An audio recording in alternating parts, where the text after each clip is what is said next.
గంగా గంగేతి యో బ్రూయాత్. వైశాఖమాసం శుక్లపక్షం సప్తమి తిథిని గంగా జయంతి అన్న పేరిట మన పంచాంగాలు వివరిస్తూ ఉంటాయి.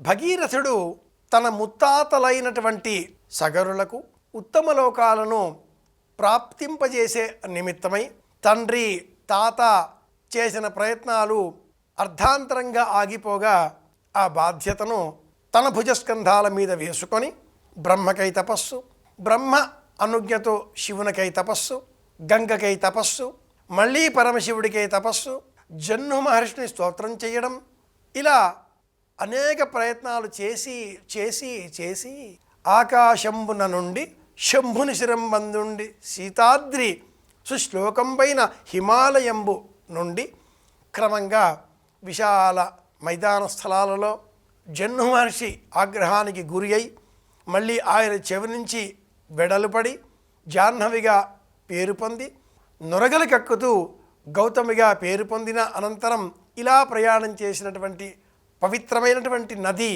సజీవమైనటువంటి నది గంగా నదిగా మనమందరం స్మరిస్తూ ఉంటాం. ఆ నదికి ఎంతటి పేరు ఉన్నదో దక్షిణ భారతానికి సంబంధించిన గోదావరికి కూడా అంత పేరు ఉన్నది. ఈ రెండింటి ప్రధానమైన వనరులను గమనించినట్లయితే ఆ వనరులు ఒక్కటే. అది పర్యావరణం అన్న పేరిట ప్రసిద్ధం. కొండలు ఉండాలి. కొండలు ఉంటేనే మబ్బులకు అంతరాయం. ఆ మబ్బులలో ఉండేటటువంటి నీటి బిందువులు కొండలపైన ఉండే చెట్ల కారణంగా చల్లబడి ఆ కొండలపైన వర్షములుగా కురిసిన అనంతరం ఆ నదులు సృష్టింపబడి ప్రవాహములుగా మారి దేశాన్ని సస్యశ్యామలం చేస్తూ చివరకు నదీనాం సాగరోగతి సముద్రుడిలో లీనమవుతాయి.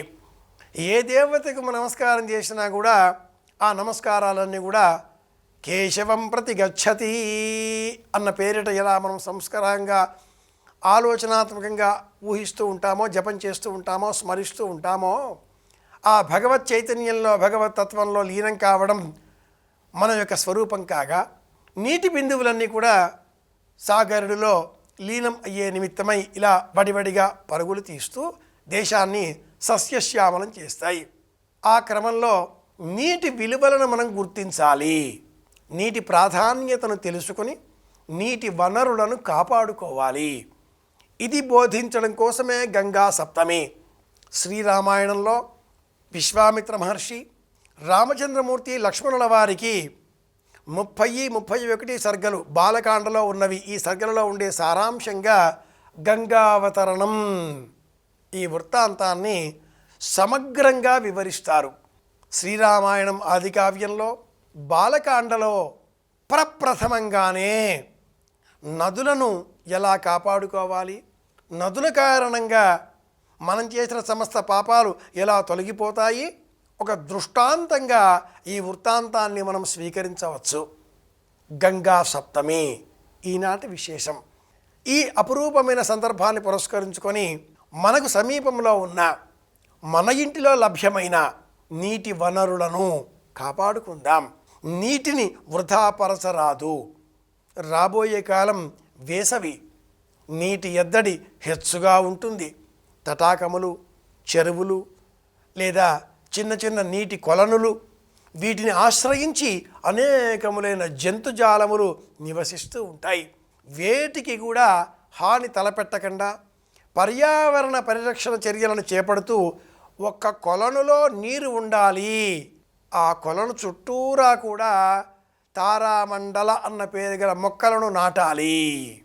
పొడవుగా పెరిగేటటువంటి ఈ మొక్కలు భూమిలోనికి వేర్లను చొచ్చుకుపోయే విధంగా చేసి అల్లుకొని ఒక వస్త్రం వలె మారి నీటి నిల్వలను జారిపోకుండా అక్కడే ఆ భూమికి ఆ ప్రాంతానికి నిలువ ఉండే విధంగా తోడ్పడతాయి. చెరువు కట్టలపైన పూర్వం ఈ తారామండల అనే జాతికి చెందిన మొక్కలను పొడవుగా పరివేటటువంటి చుక్కలతో చేరేటటువంటి రూపం ఉండేటటువంటి మొక్కలను పెంచేటటువంటి వారు. గంగా సప్తమి ఇలా మొక్కల పెంపకం, నీటిని కాపాడడం అనే రెండు బాధ్యతలను భుజస్కంధాలపైన వేసుకుందాం. శ్రీరామాయణం మనకు బోధించిన ధర్మం ఇదే.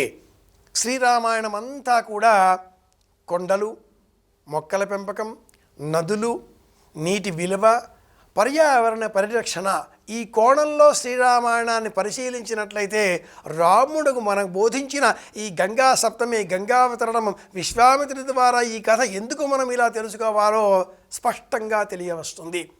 శ్రీరామాయణంలో గంగావతరణం ఈ ఘట్టాన్ని ఈ రోజున పారాయణం చేద్దాం.